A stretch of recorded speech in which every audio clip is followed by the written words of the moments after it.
우리는 늘 하나님을 배반합니다. 언제 어디서든지 그럴 상황만 되면 그렇게 합니다. 우리가 늘 하나님을 배반하는 이유는 우리가 연약하고 유한한 존재이기 때문입니다. 우리는 늘 하나님을 위해서 살겠다고 합니다. 그리고 실제로 그렇게 하기도 합니다. 하지만 우리의 모든 행동, 말 하나하나를 두고 그 깊은 내면을 살펴보면 그 행동의 동기가 온전히 하나님을 위한 것만은 아니라는 사실을 발견할 수 있습니다. 우리는 아무리 하나님을 위해 무엇인가를 한다고 한들 그것이 무익하다라고 단정 짓자는 이야기는 아닙니다. 단지 우리 자신이 인간이라는 존재가 유한하고 연약한 존재라는 것을 인정하는 것이 우선이라 말하는 것입니다. 오늘 그 연약하고 유한한 인간의 대표적인 예로 성경은 한 인물을 소개합니다.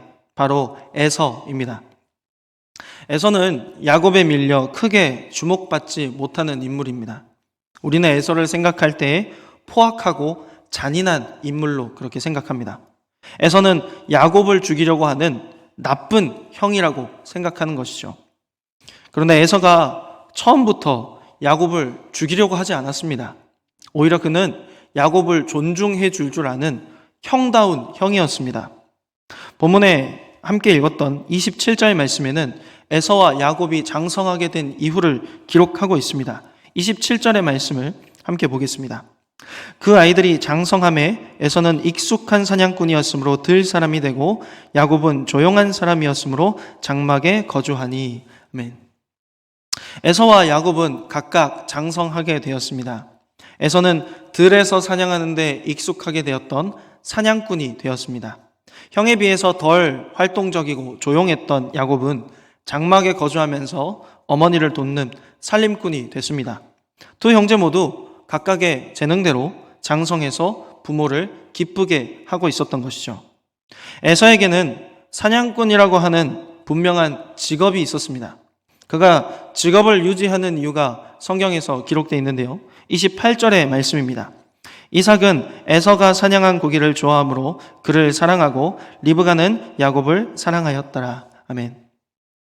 그가 직업을 유지하는 이유는 성경은 사냥한 것을 통해서 아버지를 기쁘게 하기 위함이다 라고 기록하고 있습니다. 즉 따지고 보면 정말 에서는 믿음직한 장남이었던 것이죠. 그가 들에 나가서 열심히 사냥을 하는 이유는 오직 자신의 아버지를 기쁘게 하기 위함이었습니다. 이것은 비단 아버지만을 기쁘게 하려는 것은 아니었습니다. 아버지가 기뻐하면 어머니도 기뻐하지 않겠습니까? 결국 성경이 말하고 있는 에서는 장자의 본업에 충실하고자 했던, 그래서 부모님을 기쁘게 하는 건강한 청년이었다라는 것이죠. 그런 그가 하루는 사냥을 나갔습니다. 온종일토록 사냥에 성공해서 그것을 요리해서 부모님을 기쁘게 할 생각으로 나갔을 겁니다. 그날 사냥에 성공했는지 실패했는지는 알 겨를이 없습니다만 오늘 본문을 통해 알 수 있는 단 한 가지의 사실은 그 사냥 이후에 돌아온 에서가 몹시 피곤하고 지쳤다는 것입니다. 부모님을 기쁘게 할 생각으로 자신의 전심을 다했지만 그도 결국 지치고 피곤함을 느끼는 연약한 인간이었다라는 것이죠. 바로 그때 하필이면 야곱이 죽을 쏘았습니다. 우리가 흔히 야곱이 팥죽을 끓였다고 알고 있지만 엄밀히 따지자면 여기에 등장하는 이 죽의 재료는 근동과 유럽 지역에서 서식하는 콩의 한 종류입니다. 이 콩으로 죽을 끓여놓고 근동 사람들은 이것을 주식으로 삼았습니다. 그런데 이 콩으로 죽을 쑤면 약간 붉은빛을 돌기 때문에 성경에서는 팥죽이라 번역한 것이죠. 엄밀히 말하면 콩죽입니다. 즉 야곱은 여느 때와 같이 저녁을 준비했습니다. 어머니를 도와서 저녁을 준비해 왔던 야곱이기 때문에 그냥 자기 혼자서 죽 하나 끓이는 정도는 일도 아니었을 겁니다. 사냥을 마치고 집에 도착했던 에서가 마침 죽을 끓이는 동생에게 야 동생아, 내가 진짜 배가 너무 고프니까 죽 한 그릇만 빨리 내와봐라 라고 요청할 수 있지 않겠습니까? 에서는 자신의 처지를 동생에게 이야기합니다. 너무 힘들다는 것이죠. 내가 사냥을 마치고 돌아와서 지금 너무 시장하고 너무 지치고 손 하나 까딱하기도 싫은 그런 상태이니까 네가 요리했던 그 죽을 좀 내게 좀 다오. 그런데 대뜸 야곱이 형을 귀찮게 합니다. 형은 지금 힘들고 피곤하고 배고파 죽겠는데 이 쥐통만한 야곱이 깝죽거리기 시작하는 것이죠. 형, 배고파? 그러면 내가 열심히 준비한 이 저녁을 형한테 그냥 내어줄 테니까 형의 장자의 명분을 이 죽 한 그릇에 팔아. 에서가 이 말을 들었을 때 얼마나 어처구니가 없었을까요? 당연히 동생이 저녁을 준비하는 게 마땅한데 자기가 준비하고 있는 그 죽이 뭐라고 생색을 내면서 대뜸 장자의 명분을 팔아 넘기라고, 내가 이제부터 형의 재산 상속권을 이어받겠다고 그렇게 이야기하고 있는 것이죠. 에서 입장에서는 이 상황이 정말 귀찮았을 겁니다. 손 하나 까딱할 힘도 없어서 배고프고 피곤해 죽겠는데 동생이 와가지고 깐죽깐죽 거리니 그 말이 귀에 들어오겠습니까? 배고픈데 동생이 자꾸 알짱거리니 대꾸할 가치도 없는 말이지만 일단 빨리 죽을 먹어야겠기에 동생이 장단을 맞춰줍니다. 그래 네 맘대로 해라. 네 맘대로 하고 빨리 죽이나 좀 갖고 와봐. 그게 지금 나한테 무슨 소용이냐. 죽 좀 줘라. 그래서 야곱은 때는 이때다 하며 맹세하라고 합니다. 형, 진짜지? 진짜 나한테 팔 거지? 그러면 약속해. 나한테 그거 넘기기로. 에서는 동생과 더 이상 대꾸할 그 신랑이 할 힘조차 남아있지 않습니다. 그래서 그는 빨리 그 대화를 끝내고 죽을 먹기 위해 그래 약속할게 네 마음대로 해라. 그렇게 사건을 단정짓습니다. 즉 그는 너무 힘들고 배고파서 장자의 명분을 아무렇지 않게 동생에게 그 죽 한 그릇의 맹세로 내어줄 만큼 사리 분별이 불가능할 정도로 지치고 버거운 상태였다는 것이죠. 그런데 성경은 그런 에서를 두고 뭐라고 이야기하는지 아십니까? 34절의 말씀입니다. 야곱이 떡과 팥죽을 에서에게 주매 에서가 먹으며 마시고 일어나 갔으니 에서가 장자의 명분을 가볍게 여김이었더라. 아멘. 2일 후에 일어나는 일을 우린 너무 잘 알고 있습니다. 야곱은 이 맹세를 근거로 해서 형 에서가 사냥을 떠났을 때 양 한 마리를 잡아 에서인 것처럼 위장을 해서 에서의 모든 장자의 축복을 가로챕니다. 그리고 사냥에 성공해서 돌아온 에서가 나중에 이 사실을 알게 되자 분노에 휩싸여서 그때부터는 동생 야곱을 눈에 띄기만 하면 죽여버리겠다고 부모님 앞에서 그렇게 이야기할 만큼 복수의 칼날을 가는 것이죠. 우리는 흔히 이후에 벌어지는 야곱의 개고생 스토리를 듣고 마음에 야곱을 측은하게 여겨 야곱을 동정하게 됩니다만 사실 이 이야기를 따지고 보면 정말 나쁜 사람은 야곱입니다.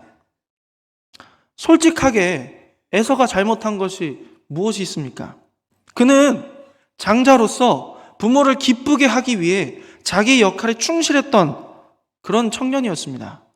그리고 피곤하고 지친 몸을 이끌고 들어와서 그 허기를 달래기 위해서 동생에게 죽 한 그릇을 요청했을 뿐이죠. 진짜 나쁜 짓을 한 사람은 따로 있는데 왜 그렇게 에서를 우리가 못된 사람으로 보는 것일까요? 왜냐하면 하나님의 평가가 우리의 생각보다 더 중요하기 때문입니다. 우리는 늘 하나님을 배반합니다. 그런데 우리가 하나님을 배반하는 배반의 현장을 둘러보면 우리에게는 늘 하나님을 배반할 만한 타당한 이유가 있습니다. 너무 먹고 사는 게 힘들습니다. 너무 지치고 너무 괴로워서 그렇습니다. 아무리 열심히 달려도 다람쥐 쳇바퀴 돌듯 제자리인 현실을 벗어나보자 절실한 마음에 아주 잠깐 하나님이 아닌 실질적으로 나에게 배부르게 해줄 수 있는 따뜻한 죽 한 그릇을 선택하는 것이죠. 우리가 이처럼 하나님을 배반하는 이유는 우리 존재가 에서와 같이 지치고 고단한 몸을 당장 달래줄 수 있는 따뜻한 죽 한 그릇이 절실한 연약한 인간이기 때문입니다. 우리 스스로가 먹고 사는 문제 앞에서 늘 어떤 비용도 들지 않고 어떤 위험 부담으로도 돌아오지 않는 하나님을 가장 먼저 버린다는 것이죠. 그런 우리 보고 하나님은 뭐라고 평가하시는 줄 아십니까? 그래, 너희는 너희에게 주어진 그 고귀한 장자의 명분을 너무 가볍게 여기는구나. 에서가 살아가고 있는 당시는 족장 시대였습니다. 족장 시대라는 것은 아버지가 가정의 중심이 되어서 한 부족을 이끌면서 그 아버지를 필두로 가족 구성원들이 생활하는 시기를 이야기합니다. 그렇기 때문에 이 족장 시대에서 아버지의 권위는, 족장의 권위는 상당한 권위를 가지고 있었습니다. 왜냐하면 바로 이 족장들은 다름 아닌 하나님을 직접 대면하게 될 수도 있는 그런 지위를 가지고 있었기 때문입니다. 하나님은 이와 같이 그 족장의 시대 가운데 아버지의 권위를 세우셨습니다. 그리고 이 아버지의 권위는 장자에게 계승되어 가는 것이죠. 그러므로 이 족장 시대에 있어서 장자의 명분이라고 하는 것은 어쩌면 하나님과 대면하게 될 수도 있는 준엄하고 존귀한 특권이었다라는 것입니다. 또한 이 장자의 명분에는 하나님께서 세우신 언약과도 깊은 연관이 있습니다. 하나님은 갈대아 땅 우르에서 아무것도 아니었던 아브라함을 부르셔서 언약을 세우셨습니다. 그 언약의 내용은 수많은 후손들을 아브라함에게 주고 그들이 거류할 땅을 주시겠다라고 하는 약속이었습니다. 또한 그 아브라함의 후손을 통해서 천하 만민이 복을 받게 되게 할 것이라 약속하셨습니다. 이 약속은 아브라함을 이어 아브라함의 아들인 이삭에게로 이양됐습니다. 에서 자신도 아버지 이삭 다음으로 이 언약을 마땅히 계승해야 할 그런 장자의 위치에 있었습니다. 그러니 에서는 부모님을 기쁘게 하기 위해서 현실의 삶을 치열하게 사는 것과 더불어서 언제나 그 자신이 장자의 명분을 가지고 있다는 사실을, 이제 곧 내가 아버지를 여의고 나면 내가 하나님과 대면해서 이 부족들을 이끌어 가야 한다는 그 품격을 늘 지니고 살아야만 했습니다. 먹고 사는 것도 중요하지만 그가 지니고 있는 장자의 특권에 대한 품위를 늘 지켜야만 했다는 것이죠. 그런데 그는 자신의 연약함 앞에서 가장 먼저 그 장자의 지위를 팔아넘깁니다. 정말 어쩔 수 없지만 하나님은 그렇게 생각하지 않으셨다는 것이죠. 이 평가는 우리에게도 고스란히 적용이 됩니다. 요즘 같은 시대를 살아내는 것이 참 힘듭니다. 나라 안팎으로 흉흉한 이 시대에 살아내기가 버거운 것이죠. 그렇기 때문에 우리는 너무나도 쉽게 눈에 보이지 않는 우리 성도의 권리를 당장 우리 배를 불릴 뜨거운 죽 한 그릇에 쉽게 팔아넘깁니다. 그 뜨거운 죽 한 그릇이 내게는 주어지지 않는다고 온갖 불평과 불만과 원망을 쏟아내고 하나님을 저주합니다. 그런데 과연 그 성도의 권리가 정말 우리에게 있어서 그 뜨거운 죽 한 그릇에 쉽게 내어줄 만큼 무가치한 것일까요? 족장시대에 주어졌던 그 장자의 명분은 일방적으로 하나님의 선언에 의해 주어진 것이었습니다. 아버지들이 하나님을 극진하게 섬겼기 때문에 거기에 대한 보상으로 하나님이 약속을 해주신 것이 아니라 그들이 하나님을 알지도 못했을 때 이미 하나님은 그들을 아무 조건 없이 선택하셔서 그들에게 일방적으로 내가 너에게 복을 내려주겠다고 약속하신 것입니다. 에서의 경우도 마찬가지입니다. 누가 장자로 태어나고 싶다고 장자로 쉽게 태어날 수 있습니까? 하나님께서 에서를 장자로 태어나게 하신 것이죠. 우리도 마찬가지입니다. 하나님께서는 우리를 창세 전부터 택하셨습니다. 그리고 그 하나님의 경륜에 따라서 우리에게 한 아들을 보내어 주셨습니다. 그 아들을 통해서 우리의 모든 죄와 허물을 담당하게 하셨습니다. 그 아들이 이루신 모든 공로를 우리의 것 삼아 주시며 우리를 하나님의 자녀로 삼아 주셨습니다. 우리는 아무것도 한 것이 없습니다. 어떤 공로도 쌓은 것이 없습니다. 그러나 하나님께서는 그런 우리에게 그 아들 우리 주 예수 그리스도를 통해서 그분의 피값으로 우리에게 성도의 권리를 허락하신 것이죠. 사랑하는 성도 여러분, 잊지 마시기 바랍니다.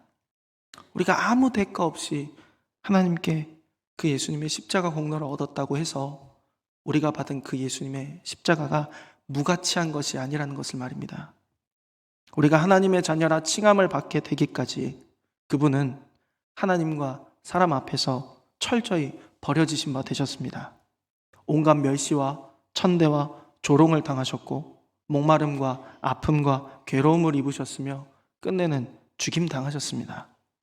그러니 예수님의 피값으로 우리에게 주어진 성도의 권리가 어찌 무가치하다고 말할 수 있겠습니까?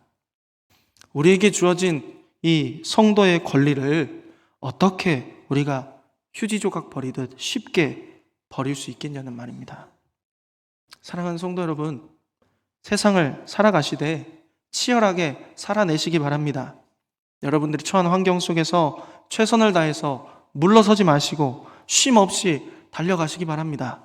그러나 그 달려가고 살아내는 현장 속에서 여러분들이 하나님과 대면할 수 있는 성도들이라는 사실은 늘 기억하시기 바랍니다. 못 먹고 못 입고 못 쉴 수 있습니다. 몸이 바스라지는 것 같은 고통 속에서 도저히 해결되지 않는 문제들 가운데 가슴 치면서 소리 죽여 울 때도 분명히 있을 겁니다. 그렇게 살다가 우리의 숨이 멎었을 때 이후에 아무것도 없다면 우리는 참으로 불쌍한 사람들일 겁니다. 그러나 성경은 분명히 그것이 끝이 아님을 이야기합니다. 공중에 나는 새도 먹이시고 들에 피는 백합화도 입이시는 그 하나님께서 하물며 그 백성된 우리를 외면하시겠느냐고 예수님은 분명히 말씀하셨습니다. 우리가 연약한 육신을 입고 있을 때에 아득바득 살아남과 고통 속에서 눈물과 아픔과 괴로움이 있지만 성도가 하나님 앞에 유업으로 취하게 될 천국에는 오직 기쁨과 감사와 찬양만이 넘칠 뿐입니다. 이 일을 위해 예수님께서는 기꺼이 십자가를 지셨습니다. 죽음 앞에 자신을 내어주시며 그분의 죽음으로 인해 하나님의 구원의 사역이 마침내 완전히 성취되었음을 모든 세계에 선포하셨습니다. 그러니 우리는 이 땅에서 좀 못 먹고 못 입고 못 살지라도 성도의 권리를 기억하면서 유업으로 받을 하나님 나라를 소망하며 살아내는 것입니다. 사랑하는 성도 여러분, 그러니 우리 더 이상 이제 내 배 불릴 따뜻한 죽 한 그릇에 성도의 품격을, 그 준엄한 권리를 팔지 맙시다. 치열하게 살아내시되 그 모든 상황을 하나님 앞에 아뢰며 오히려 엎드립시다. 자기 아들을 내어주신 그 하나님께서 우리가 성도의 품위를 지키게 하시기 위해, 우리의 이 믿음을 지키게 하시기 위해 어찌 자기 아들과 그 모든 것을 내어주시지 아니하겠습니까? 우리에게 이 믿음을 허락하신 하나님께서 또한 이 믿음을 온전케 이끌어 가실 것입니다. 하나님이 우리 아버지신데 그럴 배짱이 우리에게 없다는 게 말이 될 일입니까? 그러니 오직 하나님의 성도된 우리가 그 품위를 지키며 하나님 앞에 기도로 당당히 그 권리를 주장하시기 바랍니다.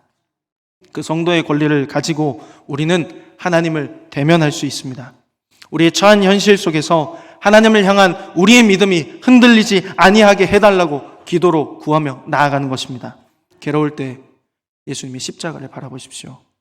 우리의 연약함을 아시고 꾸짖지 아니하시되 오히려 우리를 동정하시는 그 예수님의 십자가 발 앞에 나아가십시오.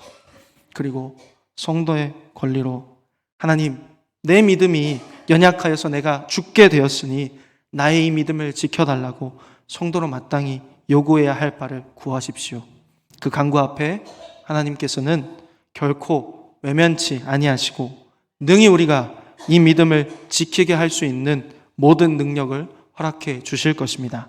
바라기는 저와 여러분 모두가 이 세상을 치열하게 살아내되 끝까지 성도의 권리를 포기하지 않기를 주님의 이름으로 축복합니다.